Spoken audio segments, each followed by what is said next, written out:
সুপ্ৰভাত। এটি নতুন পুৱাত এটি নতুন আশাৰে যাতে আপোনাৰ দিনটো মংগলময় হওক তাৰে কামনাৰে আজিৰ অনুষ্ঠান আৰম্ভ কৰিব ওলাইছোঁ।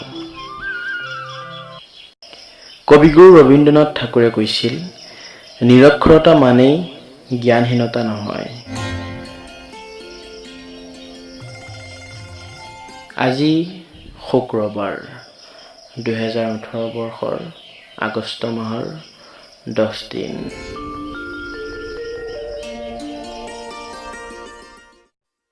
ওঠৰশ 94 চনৰ আজিৰ এই দিনটোতে ভাৰতবৰ্ষৰ চতুৰ্থগৰাকী ৰাষ্ট্ৰপতি ভাৰতৰত্ন বৰাহগিৰি বেংকটগিৰিৰ জন্ম হৈছিল।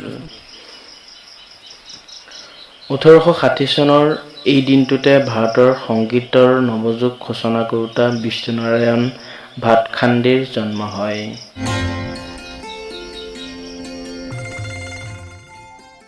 এতিয়া আহিছোঁ ইতিহাসত আজিৰ দিনটো। 1979 চনৰ আজিৰ এই দিনটোতে ভাৰতৰ প্ৰথম উপগ্ৰহ উপেক্ষক যান SLV-3 শ্ৰীহৰিকোটাৰ পৰা পুৱা 7:58 বজাত উৎক্ষেপণ কৰা হয়। পৰীক্ষামূলকভাৱে নিৰ্মিত এই যানৰ দৈৰ্ঘ্য আছিল 22 মিটাৰ আৰু ওজন আছিল 17 টন।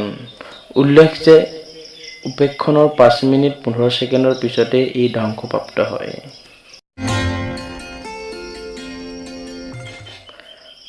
ৰুডলফ ডিজেলৰ দ্বাৰা প্ৰথমটো ডিজেল চলিত ইঞ্জিনৰ প্ৰদৰ্শন হৈছিল 1893 চনৰ আজিৰ এই দিনটোতে।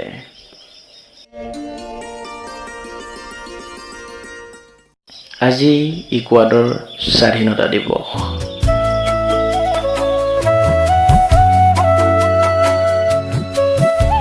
প্ৰিয় শ্ৰোতা বন্ধু, এয়া আছিল আজিৰ দিনটোৰ চমুৱলোকন।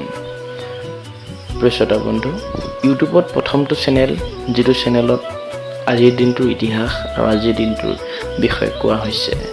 গতিকে আপোনালোকে চেনেলটো লাইক কৰক, শ্বেয়াৰ কৰক, ছাবস্ক্ৰাইব কৰক আৰু যদি কিবা ক'ব লগা থাকে তেনেহ'লে কমেণ্ট বক্সত কমেণ্ট কৰি দিয়ক। ধন্যবাদ।